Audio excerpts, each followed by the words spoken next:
and we were able to actually break ground, and we did the first tricking seminars ever to happen at Woodward. So that was super fun.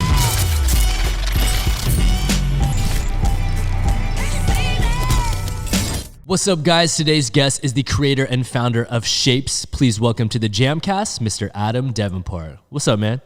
What up, what up? Appreciate you, dog. I'm hyped to be on. Hell yeah. And for those that don't know, we got to give Adam a special thank you. This is actually his second attempt at a JAMCast. We actually fully had one in the can. I was mid-editing on it about 6 months ago, and my hard drive completely failed. So it's all good. This will be the last, so... I know. I just feel bad. You were actually in studio. We actually got to sit down and do it, and now we're resorting to the online interview during this crazy pandemic lockdown. Yeah, it's been whack, but it's cool. We're making it through. We're on the down wave, I feel like, hopefully. Yeah, man. Agreed. And how's everything going out there in South Carolina? What's the climate of the situation? Are you guys on lockdown? Are you guys a little more free than us out here? I think we're totally more free. I feel like New York and LA are like the hardest places to be right now. South Carolina, it's pretty chill. Like, really not much has changed. Restaurants and bars have been closed this whole time, but like my gym is opening back up at like 50% capacity, so I'm able to do sessions and stuff like that. So, okay, we're I feel like humans as a whole are like fear can only control what everyone wants to do for so long. I feel like everyone's just getting stir crazy and ready to move forward. So, yeah, it's a crazy time, man. Especially for honestly, like. I'm very thankful that like I'm an independent grown-up adult right now. Like I'm really feeling for my friends that have to like their entire lives changed where now their kids are at home every single day and it's not summertime. So like they have to change their complete lives and programs and stuff to deal with the kids not being in school right now. So yeah, different. There's a lot of people. I mean, and I feel blessed because I know there's so many people that are so affected. I mean, like professional athletes. Imagine seniors in college, seniors in high school, like not having a prom. Like there's so that this is affecting them for real. So yeah, man. And more than anything, we're still healthy. We're still walking around, still able to make shapes. So life is good. That's funny, man. And one thing I really got to give you a special shout out to, just so this doesn't get lost later in the interview for those that don't listen to the end, but for anyone that came to the Jam gathering last year in November, I have to give a huge shout out and thank you to Adam, because if it wasn't for him and Connor Simon, probably would not have pulled it off as well as we did. And obviously still, as with any gathering, there's speed bumps and things you learn along the way. But dude, you were a huge, crucial help. And for those that don't know, you flew out maybe a few days ahead of the gathering, helped me prep things, picking up people from the airport. And yeah. That van was fun, though. That van was mad fun to drive. Just prepping you for Adam soccer dad days coming up later on. I mean, I feel like I'm like the uncle, like one of the uncles in tricking at this point. Like, we're getting old. Dude, you have nothing to complain about. I'm not even going to talk to you guys about being old. Oh, exactly, man. I've been tricking longer than some kids in our community have been alive for. That's how you know I'm old. For real. Some kids that are stopping triple court combos right now, like, and they've only been tricking for like 3-4 years. It's just like, oh, totally. Dude, it wouldn't even be out of the realm of possibilities for me to have had Shosei as a kid of mine. Like, it wouldn't have even been like it's not even like I would have had him in like high school. Like, I could have had Shosei in a normal age of my life and it'd be normal. Yeah, that's hysterical to think about. Oh, well, lucky you're not a dad. I may just start claiming him. Be like, yeah, you guys know why he's so good, right? Online of people that would adopt that fool. Exactly, man. But yeah, man, all things aside, I really appreciate you and everything that you do for the community. That's part of the reason why we had to have you on here, obviously. And so for the people that don't know what Shapes is, from my perspective, it's a multi-platform, multi-dimensional aspect of the tricking community that stems from a magazine to Shapes battles, Shapes live, merchandise. But how would you quickly summarize or summate what Shapes is? Easily. Our mission statement, it's a tricking brand curated by trickers for trickers to help maintain the culture of our sport and keep our community connected and updated. And like I one-shotted that mission statement. I created the Instagram at the like beginning of summer 2018, right before we did the first Shapes tour. And I was on the Instagram and creating the bio. And I was like, okay, like what is this? What is this? And I was like, started putting it together. I knew it had to be kind of short because it had to be in the bio. And I just did it and I one-shot. And I was like, yeah, that's exactly what I want. And like the concept of Shapes is I feel like the same thing as the concept of a lot of other brands is like we find our position in tricking as like athletes and then maybe as coaches, but then whenever we feel like that tricking needs more, we build extensions of ourselves or businesses like you have with Jam and the JAMCast and so many other things you've done. I just wanted like a professional representation of myself so I can make bigger real moves with the community. So that's I feel like Shapes is to me, and like the logo itself, it's has the three primary colors: red, yellow, blue, because any color can be made out of those three colors, and any tricker can be represented by this brand. And then it's got black and white, the yin and yang, the good, the bad of tricking, the injuries, the training, the drama that might happen inside the community. And my dad designed this, and I told him, I want you to design a logo that if any piece is taken out, the whole thing collapses because like tricking is what the community agrees that it is. And like without every piece of the puzzle, tricking isn't tricking. Like if you try to say like, nah, like this person's not doing what I think they should be doing in tricking. No, the concept is we have the freedom to do what we personally want with the sport. It's just like the epitome of freedom to me. So, Yeah, 100%. Shapes. And one of the things that you really kicked things off with and took it to the next level last year was the Shapes Tour. And what did that entail? How many cities did you guys go to? And what was the goal of actually taking things on the road and going city by city? Yeah, well, I knew that as an athlete, like you, like you don't understand what tricking is until you go to as many events as you can. Because I've gone to an event and I felt like I know what tricking is. I know who tricks. I basically know most of all the trickers. And then I'll show up to an event and there's like 50, 60 people that are heavy hitters I've never met, and I'm like, who am I to think that I know what this shit is? So what I decided, I was like, I personally want to be at as many events as I can so that I can continue to learn what tricking is becoming. And then whatever I decided to do, Shapes Tour. The first Shapes Tour was in summer of 2018, and we just traveled for June, and I just went up and down the East Coast, and we hit as many events as we could. Okay. And then this past summer, we took it to a whole nother level, and it was like a 2.5 month tour, all June, all July, half of August. We coached at Woodward. We coached at pretty much every tricking event. I went to Loop Kicks for my first time. We did a shape seminar there. People that helped me coach were mostly Sebastian White, and he has his Explore movement. Um, and then Rolo Flow, Richie Manarino. Shout out to Rolo. And we were able to actually break ground, and we did the first tricking seminars ever to happen at Woodward. So that was super fun. But my mission basically was just like community, continue to update myself and with what tricking is and where tricking's going based off of like all that are making tricking.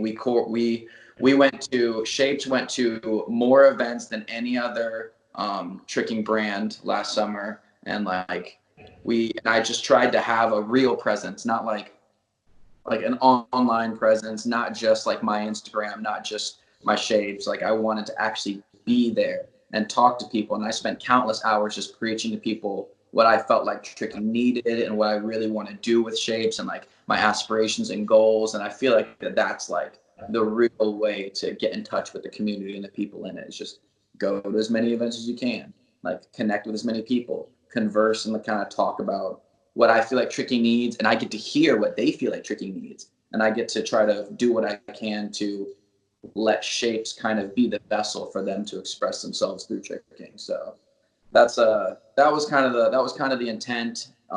This summer's a little different because everything's going crazy, but I'm still on Instagram. I'm still sharing everyone's posts. That's just killing it. I'm still trying to support the community, even in the crazy world that we're living in right now. So yeah. Yeah, it's crazy, man. And I guess one of the cool things about it is kind of like you said, is that our community is still at such a grassroots level in the sense that like you can still try to attend as many events as possible and almost make every single one of them. And at some point have like a one-on-one interaction with as many people in our community as possible, which is like, if you're playing a sport like baseball, good luck trying to go to every single baseball event per year and meet every single person that plays baseball around the world, you know? Good point. Good point. And I feel like that tricking is at that such like a pivotal growth rate that like there's a lot of people, and like I'm getting to the age, and I have a lot of friends that are getting to the age where it's like they need to put tricking down or they need to pick it up and run with it. And like there's people that have to make that pivotal decision, whether it's your life or the community. And I'm just refused to like I'd rather be juggling, trying to figure out what tricking needs and where shapes is going, and my real life than to just put it down and just be like, oh, guys, I'll be back in like a year or two. Like I'm trying my best to stay present, because I feel like tricking is like a 13, 14-year-old young kid. And it's like this trick right now needs like conscious, intentional guidance now more than ever, because it's just it can go any direction. Yeah, and you know what? It's kind of a good point that you brought up because I definitely have to, you know, congratulate and give you guys props for all you guys that have been here in the last few years because me personally, like I was very highly involved in the community ever since back to the White Lotus days and things like that. But then as you guys know, over the last, I'd say 5 years or so, I kind of removed myself from being an everyday player in the community. I stopped holding annual gatherings and I really just started focusing more on my own individual career so that I could now come back and have another influence again, if that makes sense. Like I had to take a step away to make sure that myself personally and my career individually was set so that now I could return and then give extra energy and time and effort and utilize capital that I've gained over time to put back in the community now. Yeah, I feel that. And there's a lot of things that you've done in the community, and like the way that you've moved is like you've always come back and getting fed trick. Like you've always come back and give tricking like so much support along like just with the athletes, with hosting the dope events.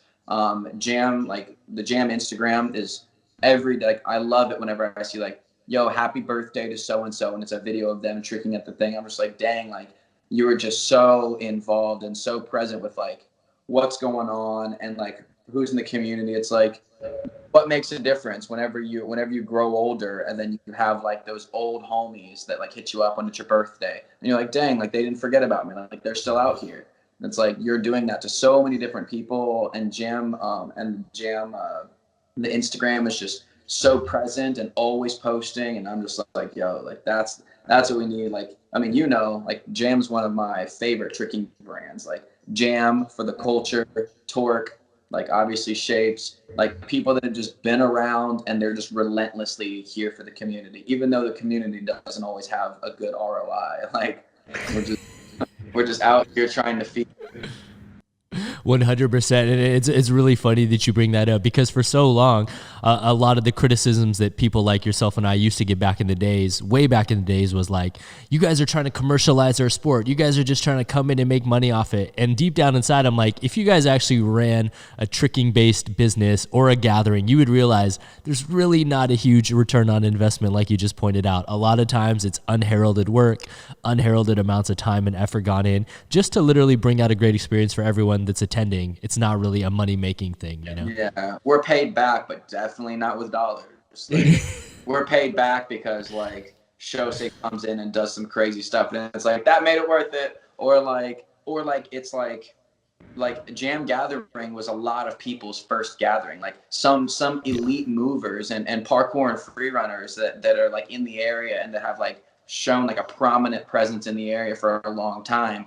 It was their first gathering, and they're like elite artists, and they've just never been to a tricking gathering, and it was like their first one. So like there's a lot of tricking events where like I was at Jordan Alexander's. I was at his first gathering. I was Levi, who was in Colorado. I was at his first gathering. I was at like so many of these people. Andrew Court, his first gathering. Like all these people, I was at their first event, and like I like shook their hand, yo, what's up? I'm Adam. Like let's go trick. Like and like it just says so much. Like everyone remembers their first gathering, and like just being able to host that, having all those people come in and share that experience for the first time. I expressed to so many people that I talked to. I was on a podcast earlier this week with Marlon, who's the head director of the Parkmore free running like section at Woodward.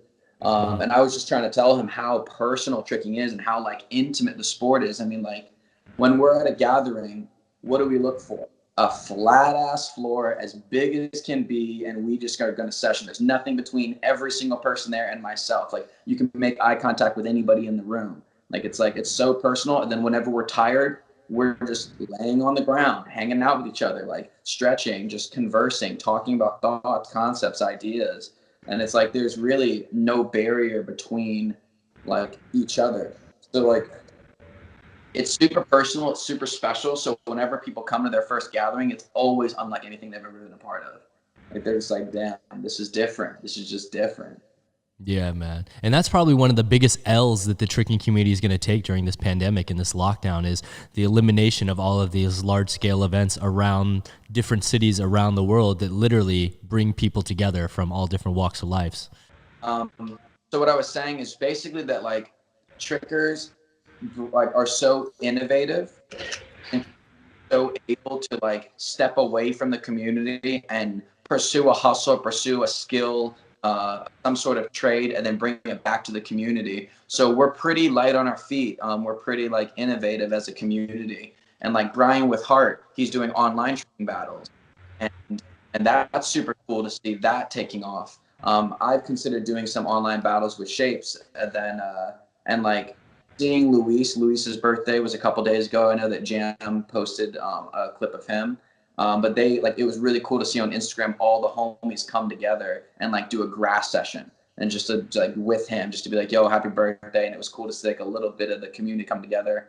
And it's cool how like even though since tricking is such a natural thing, like we don't really need anything to do it. Like all the clips on Instagram are in grass. Like everyone's killing these grass sessions. And like even though this virus is stopping a lot of things in their tracks, tricking is not one of those things. Like tricking is still finding a way to seep through cracks. Still, people out there, people are still trying to make moves with the community because we're used to having an unstable foundation. We're used to just trying to figure it out. So I think that it's still super dope to see how the community like reacts and how we respond to something like this in just a really productive and positive way.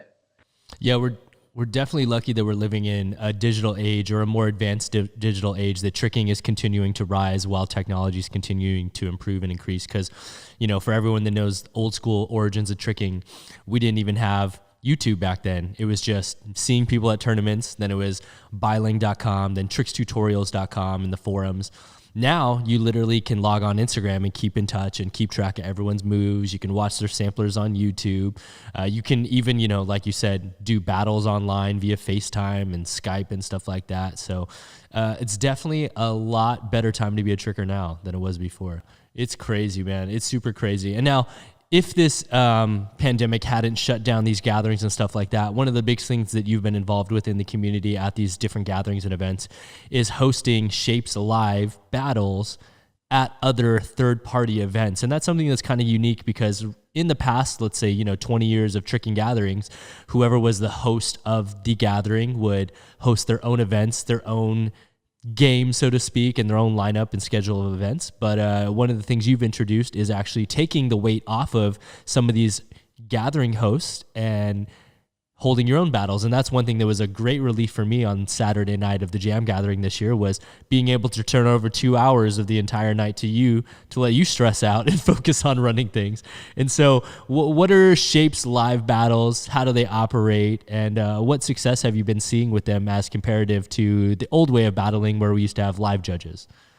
So with the Shapes Live events, first off, shout out you because letting me host the Shapes Live event at Jam, because that was the biggest battles we've had, the most people that wanted to battle.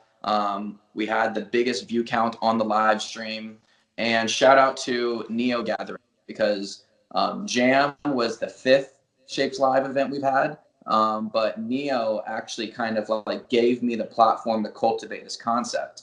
during this past Neo 7, I approached Matt and Sam Caspio like months before the event and was just like, hey, like, I'd love to like host a battle there. Don't worry, it won't be like any pressure. Like, there's not going to be like big prizes or anything like that. Like, I wanted to feel like more like just involved, like more like backyard battles.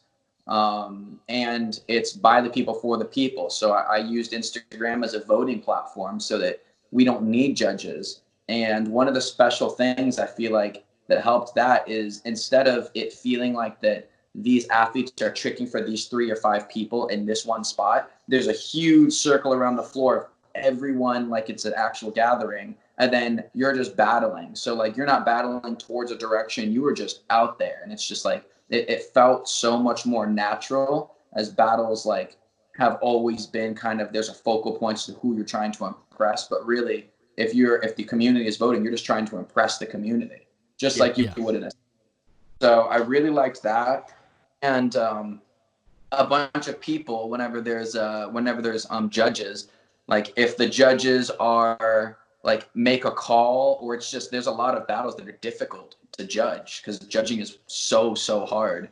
So like when someone makes a call, then some of the community disagrees and they want to go on Instagram or on Facebook and rant about it or whatever. Well, with Shapes Live, did you vote? Because if you didn't vote, then why are you bitching? Like, you had a say. Like, you had a say just as much as the most elite people in the room. And I feel like that it being by the people for the people kind of decentralizes the competition. And then not having this big prize at the end, and you're just battling because you feel like battling, then there's just natural, like the prize is just natural street cred. Like, you went out there, you killed it. And then at the end of the battles, like after 3 hours, after everyone battled, made a call and said like some of them were like 49%, 51%, and it was so difficult. And like having those ratios isn't just like a landslide. Like, even though there are some battles that were like 30%, 70%, and it's like, well, this person still got 30%. Now next time they battle, they're shooting for more than 30%. You know, like they can have their own personal achievement. And like, well, last time I got 30% of the community that thought that I won. Next time I'm trying to get more. So they can have their own personal journey through that. And it kind of just puts a number. So it's not just like 2 over here, 1 over here. There's like, it breaks it down a little bit more with a little bit more analytics, so they can get a little bit more of a response. And it's by the community themselves, people that they know and they train with and they're at the gathering with, not necessarily 3 to 5 people that they may or may not know that well, you know? Like, they might know of them, but they're not like homies necessarily. So I felt like that those are the things that Shapes could bring to the community that would change the game. And then after Neo, like, Neo was my favorite gathering for so many reasons. Like after that happened, I was like, this has been the best gathering ever, because I had the chance to fully express myself. And whenever it was set, everything was said and done, the battles were done, people were running up to me like, dude, that was sick. Like, no one's ever done anything like that. And I just felt like that I finally got a chance to express my ideas and concepts, not just my tricks and my posts and myself, but I actually got to come up with an idea and implement it and it be received well from the community. So we did it again at Torque Summer Gathering. We did it again at Tricktoberfest that was hosted by Ashley Adams in Colorado. And then we did it again at Jam Gathering.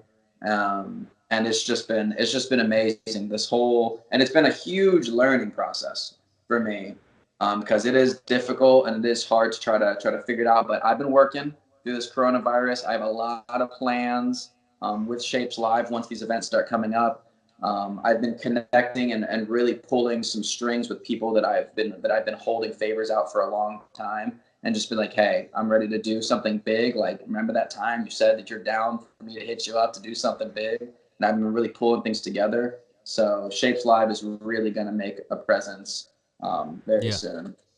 That's cool. And like, I can obviously see a lot of the pros to it, like you said, where it's like, it kind of alleviates a lot of the pressure from kids feeling like they're in a tournament bracket system where all eyes are on them. It also eliminates the pressure of having to put it on judges. Cause like, personally, you won't catch me judging anymore. I hate being put in that hot seat and then having the community try to rip you apart when they don't realize we're watching things live and making a decision. So I think it is cool to put in the hands of the people.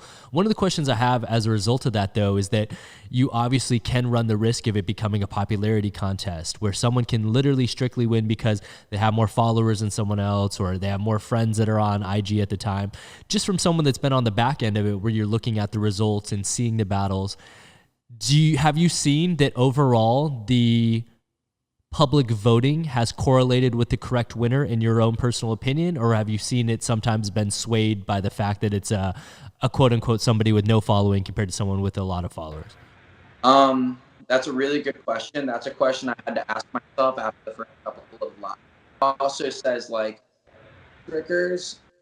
I feel like I'm not like completely solid on this, but I feel like if you're a homie and you're sitting at home and you see a battle, like your loses, like you're not gonna like if one of my homies goes to battle and he comes back home after a battle, I'm like, yo, dude, I saw that battle, you got squashed.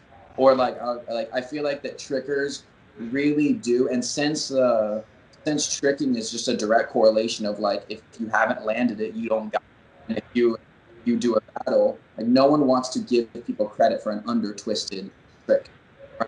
Like, I mean, yeah, you landed it. Like, I totally say that you landed it, but like you kind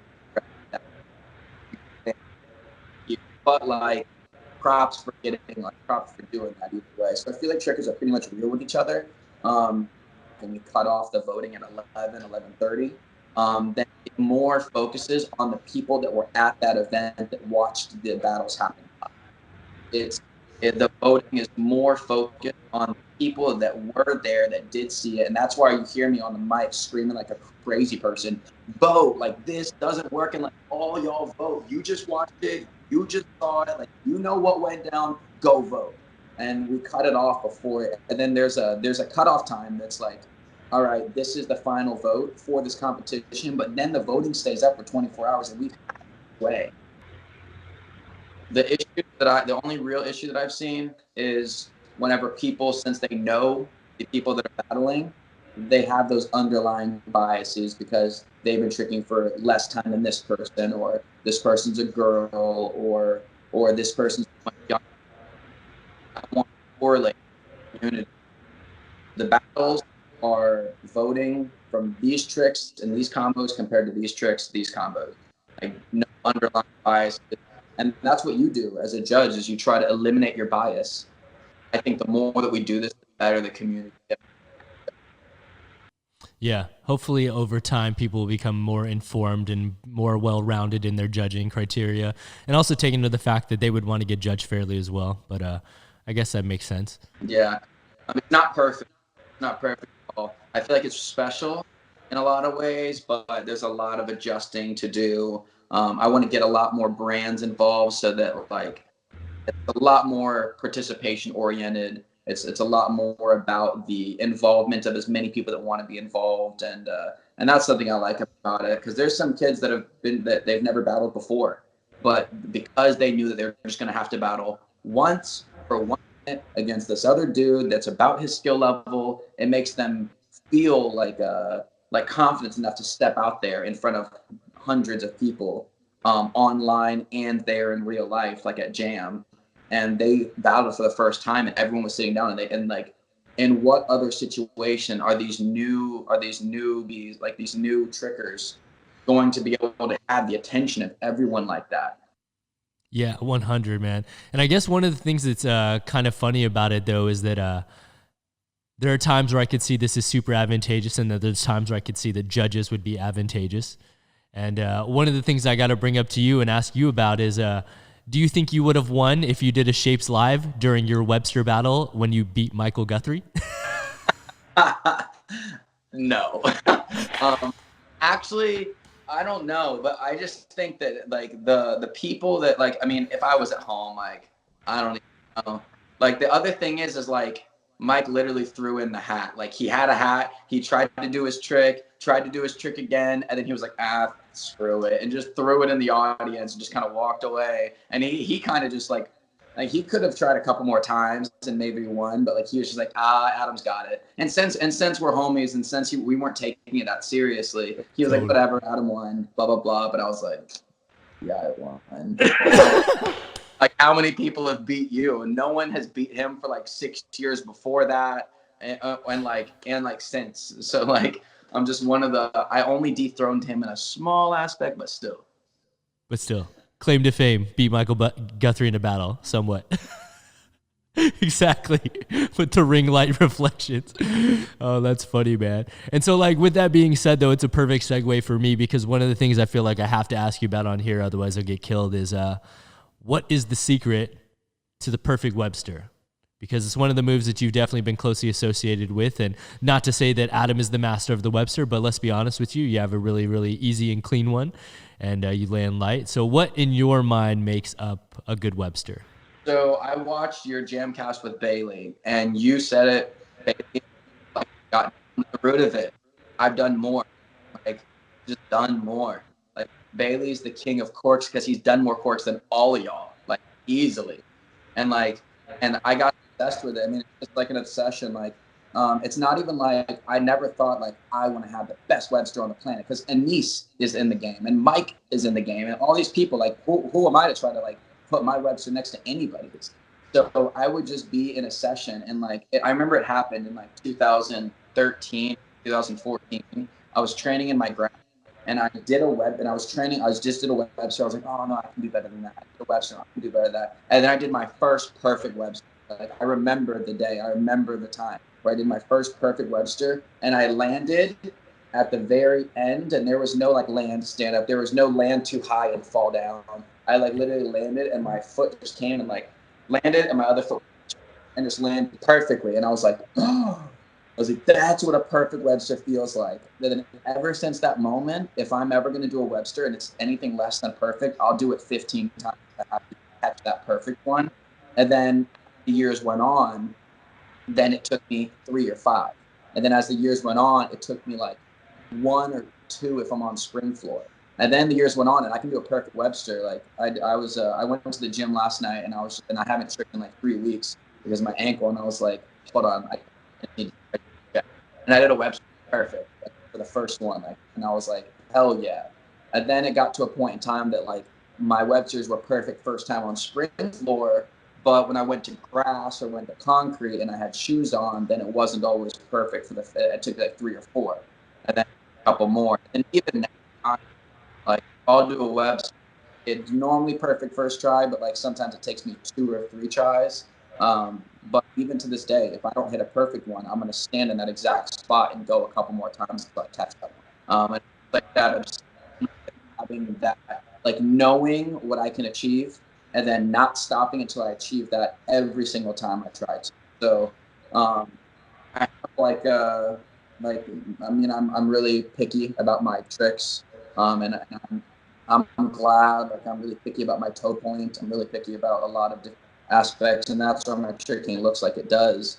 But that's also why I struggle with triples and I struggle with all these big power moves. And so, obviously, besides just being a repetition type thing, what do you think is the secret to it? Is it technique based? Is it power based? Is there a correlation between the two that you found, like during these hours and hours of training? Totally. It's I think Webster's one is like super technical, super technical. It's power. It's tension in your body. Like whenever I kick my leg back, there's a certain place where I feel the tension in my groin, I feel the tension in my legs, and I feel that. And once I feel that leg happen, it's like imploding. It's like feel the kick, feel the tension, feel the push off that back leg, and then it all gets small really fast. So it's like going from big to small, like right away. It's a timing thing. It's a power thing. It's a technique thing. Just like most tricks. But a Webster can be one of the easiest moves to do. Like as long as your body's warmed up, it does take flexibility and stuff, so you can pull a muscle pretty easy with a Webster. But as long as you're warmed up, it takes minimum a good Webster if you've done it on the power and the technique. But yeah, My approach has been different. I did look at some inspirations like Ryan Doyle, Alex D. They had a huge factor, like me approaching how I'm gonna learn it. But it's mostly just myself looking at it and then thinking like, well, I could do maybe this. I'm gonna try this. And I just go back and forth within myself. My technique. I'm doing a lot of online classes, like an online tricking seminar. If you guys want one, but I've been doing that, and whenever I'm working with them, I say like tricking is a journey, and I'm not my journey onto you. You got a whole different journey, and I'm just here to help guide you through it. And I approach teaching the same way because like Ryan Posipanka, he's got a beautiful Webster. His technique is so different.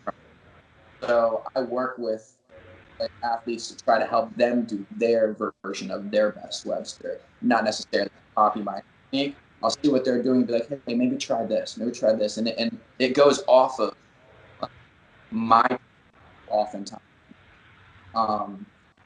But yeah, I think that everyone's got their own way of doing everyone's got their own way of tricking. And when you break it down to a simple move like a back tuck or a Webster or a side, it's different, but someone else's might look completely different from mine, like Ryan and So with that being said, with how much you analyze technique and stuff like that, and you, like you said, you pointed out how you really focus on pointed toes and good technique and form as opposed to just chasing incremental gains as far as increasing number of spins and stuff like that.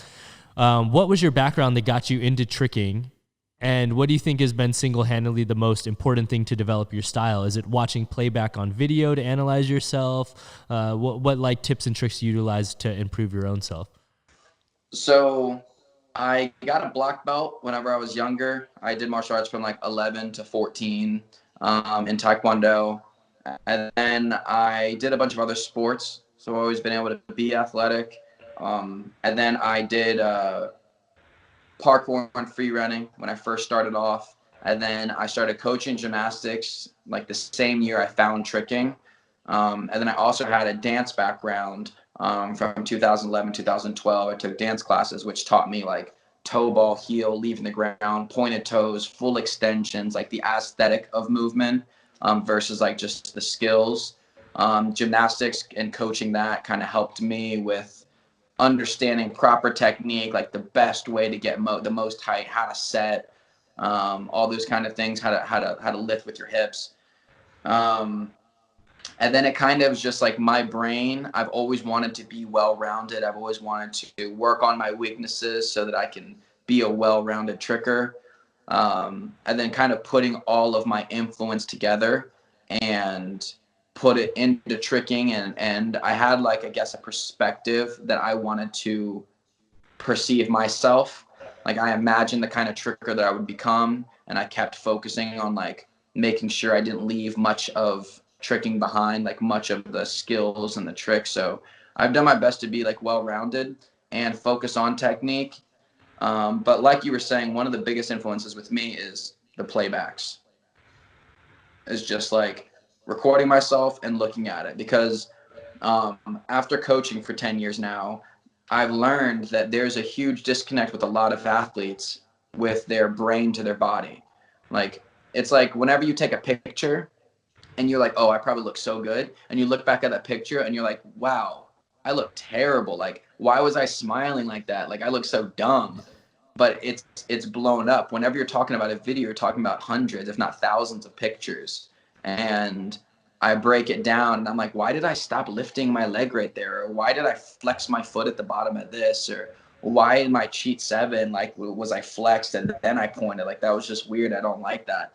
And it's a combination of having a specific eye for what I want to look like and what I'm trying to achieve, and linking that body to that mind to body, like the how I think I see myself and how I actually look. Spending 10 years recording myself and then going back and forth kept building the bridge between like my mind and my body. And I tell my athletes all the time, it's like, it's not always your mind teaching your body. A lot of times your body teaches your mind, and it's like your body does something, you're like, wow, that felt so much better. Like, let me go back and look at it. You look at the video and it confirms, like, not only did it feel better, it looked better. So it's like, it's a bounce back and forth with those video playbacks. And that's why I feel like we're super blessed as a culture to have phones and cameras in our pockets all the time. Like, I couldn't have achieved the type of tricker that I am probably without that kind of luxury. Yeah, 100%, man. It's something that I tell kids all the time that they take for granted, the ability to review and analyze footage at 240 frames on their phone right in front of them is absolutely insane. And now, with the amount of kids that you have, that you're able to reach via online classes and tutorials and stuff like that right now, what do you think is the key to becoming a successful tricker? Do you think it is most repetitions, kind of like you said, as far as you and Bailey are concerned? Or is it more so finding a guided program or line of thinking, I guess? Because the one thing that is lacking in tricking right now is the lack of overall curriculums that exist. We're fortunate to have cinematic martial arts and TKT from Dan Prez. We got Kojo's Trick Lab over here. We got Adrenaline doing tutorials and things like that. What do you think is the best route for an average base tricker that's just starting off to start their journey? I get more philosophical with it. I just say that tricking is your personality in motion. So just start moving and expressing yourself and feeling like what feels good. Like after a session, do you feel like you've expressed yourself? Like, do you feel like that you've done, like, do you feel like you've expended your energy creating the shapes that you were trying to attain? But there's a lot of curriculum that's underlining right now, like Trick Dynamics up in Connecticut. They've been coaching for 7-8 years, and they have big classes. And then Neo Motion is also starting to pick up, and I know, and Experience Tricking, they have a gathering every year, and they're very curriculum based. And they're all on the phones, and they're bouncing curriculums back and forth with each other. And even with what Jam is doing, like everyone's kind of coming up with their own way to teach it, and then there's going to be a point in time where we come together and we kind of come up with like a consensus as to like, how do we get people started for real?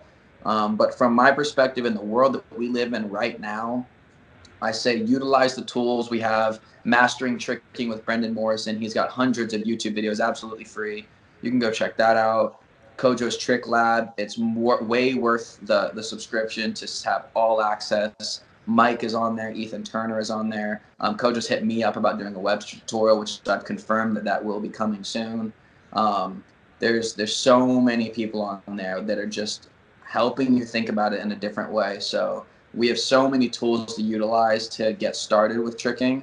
But more than anything, just go outside, stretch your body, and move around. Like if you feel like you're doing like lyrical dancing, do what you got to do, and then throw some kicks in it. Like fight some ninjas and freestyle dance like at the same time, and you're tricking. Like just get going, because it's just expression. There's no rules or boundaries. And like I know people that go to their first gatherings or go, like they haven't been going to many gatherings, so they're not very good. They're like standing on the side of the sessions, and they're too nervous to go out there because they don't feel like that they're a tricker. They don't know, they don't think that they can do the things, or they're not very proud of the movements that they can do. But I swear to everybody, if you're at a gathering and you step on the floor and you take a turn, it doesn't matter what you do. The tricking community is so supportive for you just putting yourself out there. And like, don't be nervous to get started. Don't be nervous to send me personally clips of things that you feel like you're proud of. I get dozens and dozens of clips a day, because for years I've been saying, send me your clips. Send me your clips. You want me to see it? Send me your clips. And I'll give critiques absolutely free. I'll help people out. I'm trying to do whatever I can to build the community. So just don't be nervous. Just get started. There's no bad time or bad place to get started. Find a nice grass field on a nice sunny day. Set up your phone and try to mimic some of the moves you see online, and just get going. You'll definitely find some progress. Like whether whether you're like going for a certain direction or not. Like just get out there and move. Yeah, 100. And how many days a week are you training now comparative to when you first started in tricking? And do you have any personal goals for yourself in tricking right now, or have those goals shifted more towards the community from a platform of shapes? I did get injured like 3 weeks ago, so my training's a little weird now, especially with coronavirus. It's weird. and I'm a spoiled brat because I've been coaching gymnastics for 10 years and had a spring floor at my disposal, and I'm so obsessed with like being able to extend the longevity of my tricking career that, like, if I can do a grass session today or wait a few days and get into a gym, I feel like I'd rather save my body and then go to the gym, because like I just want to take care of my body and make sure that I can continue maintaining a presence in the community with my personal shapes. But yeah, my goals are more community based these days than actual trick based.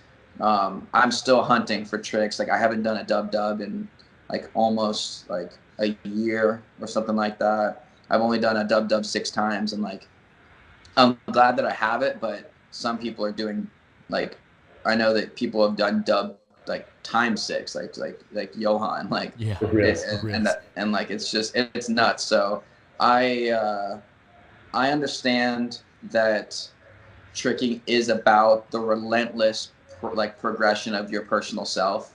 So I'm not giving up on trying to stomp triple cork. Like I'm gonna get triple cork, like 100%.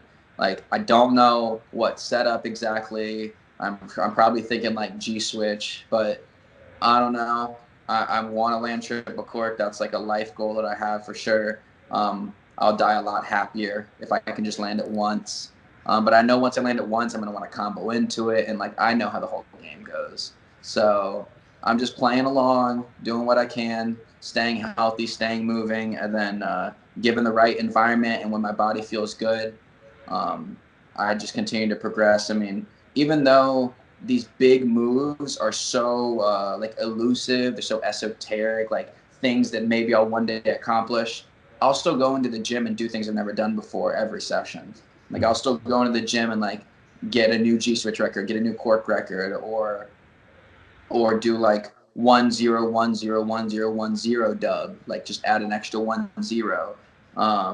Or like I struggle with like cork D legs, and I used to stomp cork snapus, but I've kind of lost that technique. Like, so I'm trying to get things that I've had before easily back, and trying to kind of like play catch up in some areas of my tricking too. But yeah, progress is not hard to come by. That's the story of my life right now, dog. Trying to rechase old tricks that were easy before. But I mean, it's still progress. Once you get that back, it feels good. It feels good. And like, that's what I'm hunting with tricking, is just to keep on moving and like finish a session knowing that I just pushed myself to get better every single time. And there's tricks that I can do first try right now that I remember thinking when I was younger, like I'll never get that trick. And now it's just like, no. So like right now I'm thinking of tricks that like I can't even imagine how I'm going to get to it. But I just know that getting into the gym and spending that time and taking those micro baby steps up, I just get closer and closer to achieving those things. So I just pray that the tricking gods still have it in their book of Adam Devenport to land that triple cork at some time. And I'm going to do my best to hunt for that thing. But it's not just triple cork. Like I want to be able to do dub swing. I want to do dub, but double cork, not just double full double cork. Like I've only swung double cork like once. Like I've done double cork, swing cork once, but all my dubs are from a dub full setup. So I'd like to have like a true dub. But yeah, I got lots of things. I want to have a nasty shuriken cutter. I've landed that a couple times, but it's never to satisfaction. I had a hurricane kick once, and it was amazing, and I loved it, but cheat 10s have kind of escaped me, and hurricane kick is something that I want to get back, because I know I'll be able to combo it like out of that so easily once I can get that back. So many tricks. Like I can go on and on. Yeah, that's crazy, though. It's good to just see that someone like you still has individual and personal goals, because I feel like that's something that can get lost when you become more of an organizational person and start to get behind your company and the impact and influence you're trying to have on the community. You start to think less about your own personal and individual goals. And that's something that happened to me along the lines. I got less concerned with the tricks that I could throw and more concerned with how can I start this gym for everyone? How can I make an impact in the world by generating revenue in this area to bring back to tricking and things like that. So it's cool to see that you're still at that point. I know that there's so many new trickers coming into tricking now more than ever, and they don't know who the hell I am. And like, in order for me to maintain like the one-on-one respect with some of these kids, I know I just need to stick around.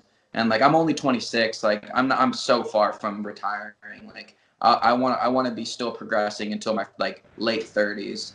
Like that's like a goal that I have of mine, to like not peak until like 35 to 38, somewhere around there. So like, I've got a long journey ahead of me, but I just know that like I got to stay focused. I got to stay in it, because when it comes down to it, it's about the tricks. Like, if you're not putting in, I think of tricking as this big old bowl, like a huge bowl, and like everyone is doing new tricks and new combos and filling up this bowl, and this bowl is tricking. And like, what it really comes down to are the people that are creating the tricks, creating the businesses, creating the gyms, the platforms. And anytime someone does something for tricking, like whether it's like a new combo, not even a new combo no one's ever done, just a new combo that you've never done.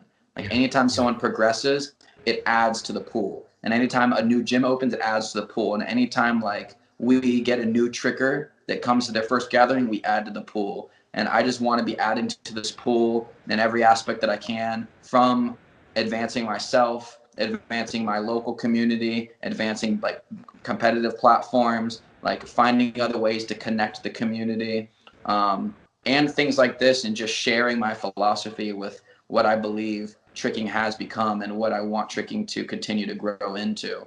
Like, that's right now, being on this podcast, we're adding to the pool. And that's how I think about it.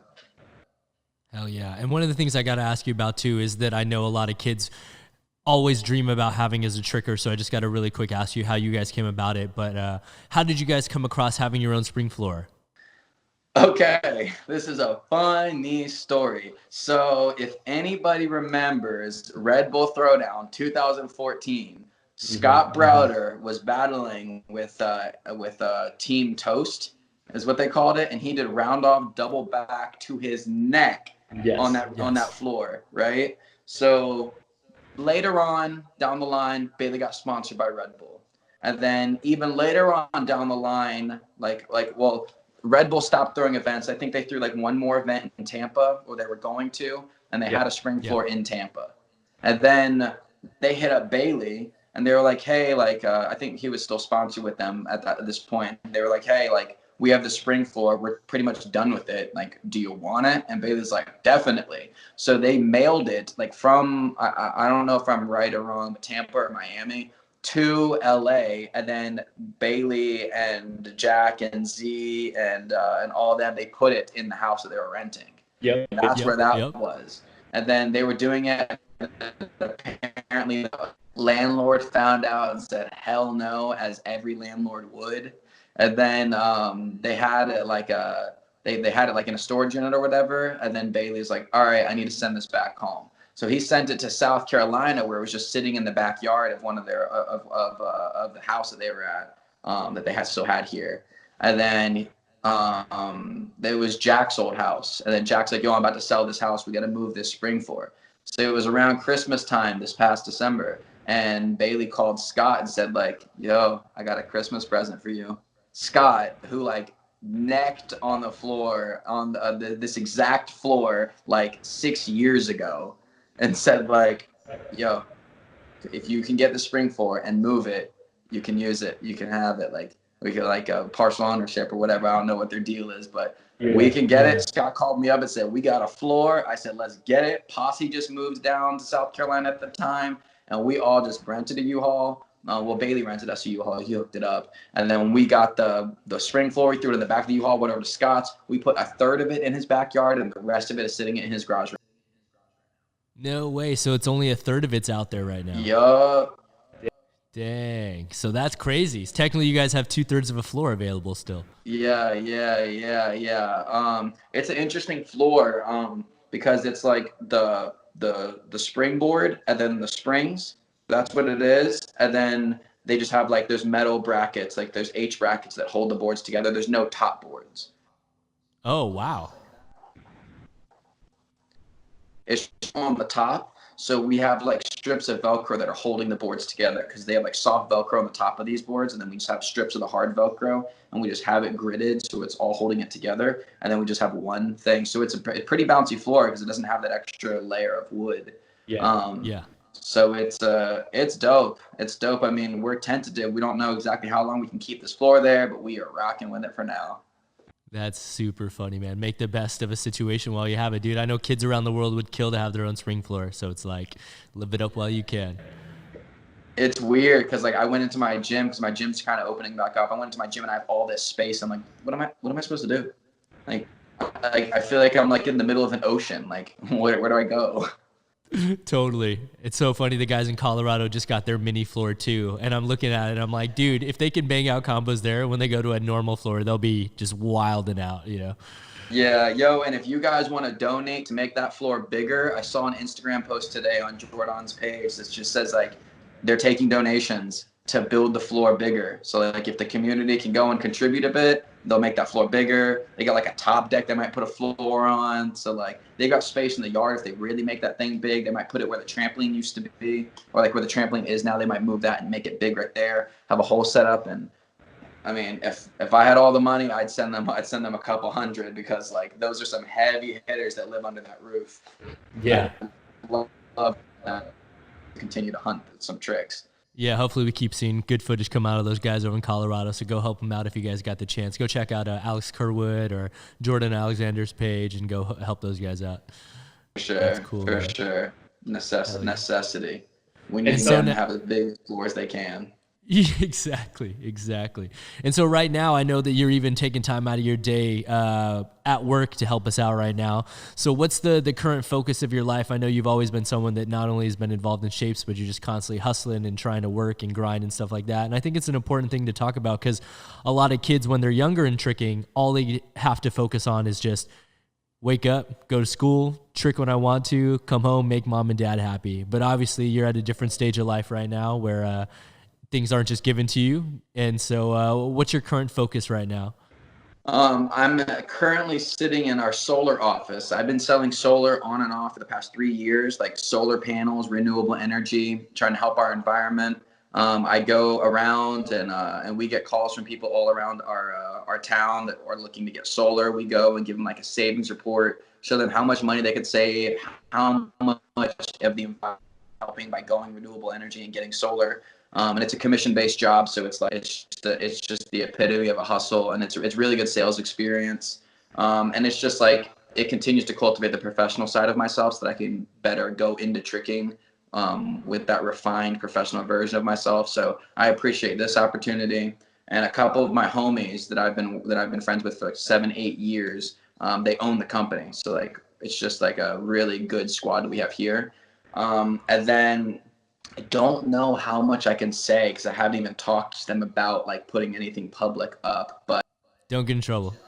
I'm with a group of 4 other people right now. We just started a business, like a legal LLC. And we are escaping South Carolina for like 2.5 weeks in like later on this summer to create some pretty crazy content with some pretty crazy photographers and videographers.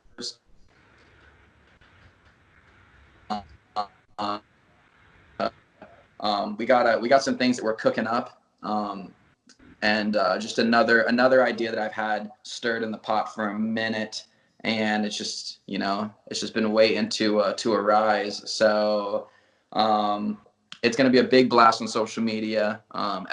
Everyone will know about it fairly soon, but it's a big project I've been working on. And then along with that, I've been trying to figure out like what's next with shapes as far as like through this pandemic, because I thought this pandemic would have blown over by now and we can get moving, but it hasn't. So like now I'm at a pivotal place with shapes. It's like, okay, like, are we going online? Like what's our next move in order to continue to follow our mission statement, which is to keep our community connected and updated, and maintaining the culture of our sport. And I feel like there's a lot of people doing a lot of things in tricking, and shapes isn't one of them right now. So I'm coming up with a lot of different concepts and ideas to pursue with shapes. And I've been working on a bunch of new merch for shapes and merch for my Instagram, because I have a lot of people that are fans of me on Instagram, but they don't really care about tricking like we do. They don't care about shapes or my business with tricking. So I'm starting a different merch line just for Adam Devenport, and that's going to be some cool stuff.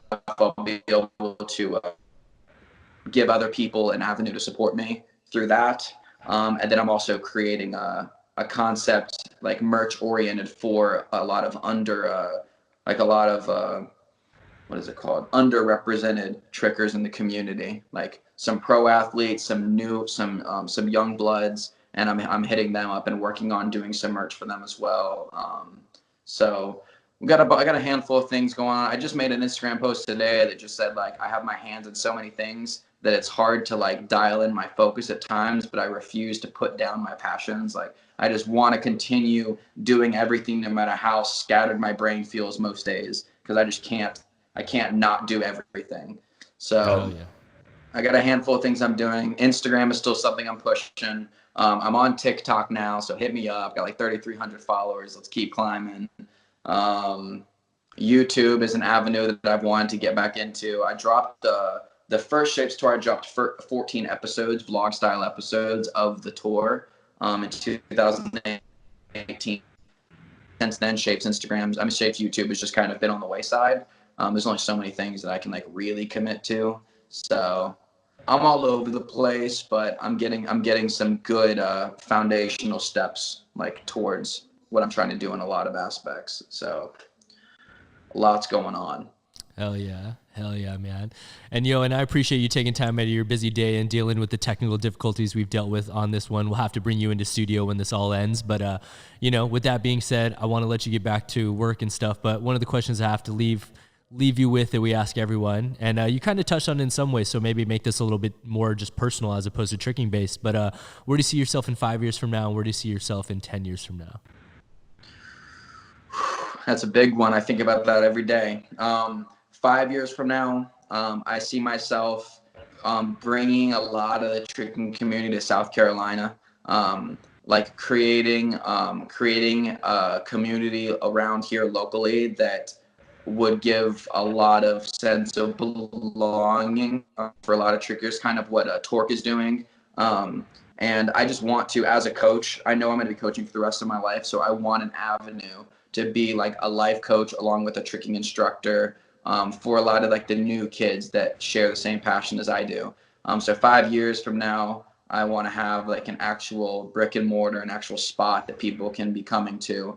And I see myself have cultivated these 3 different businesses that I've been balancing around for several years and really catching ground. I've been catching a lot of ground this past year and a half with Shapes and with my Instagram and my personal brand, along with the company that we're just now starting. So I really feel like that 2-3 years from now, I'll have some good cash flow to be able to make some big moves. And 5 years from now, I think that we'll actually have a good community and a good place where all trickers feel like they need to at least pop into South Carolina for a week or so.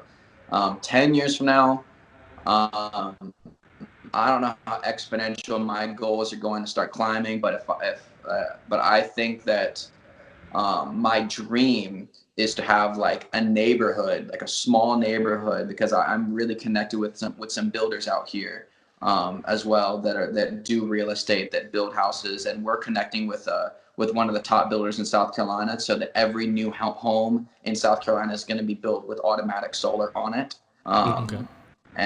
And I want to build a small neighborhood where we could sell the houses for reasonable prices, because trickers are entering the market of real estate. Like a lot of trickers have been around for long enough where they're still trickers, but they're 26, 27, 28, and they're looking to figure out where they're going to move to and what they want to do. So ideally, I want like a neighborhood that people could come in. I can give people really good, reasonable prices on homes. And then they would be homes that were built in the mind of what trickers would want. And then I want to have like a clubhouse that doubles as like a gym, that people can all go to. So it's like you don't even have to leave your neighborhood. All these kids, like 12 years old, 13 years old, will just ride their bike to the clubhouse and just train daily. And that's like my big mission. That's what I'm really going for, is to create like a mini civilization. Because I think the Trickers are some of the purest people on the planet, because we're just like extreme artists. So I want to create like an actual like place where people can belong. And then, once it gets big enough, we'll create our own laws. We'll create our own guidelines. We'll have our own airport. This is the goal. This is the big goal.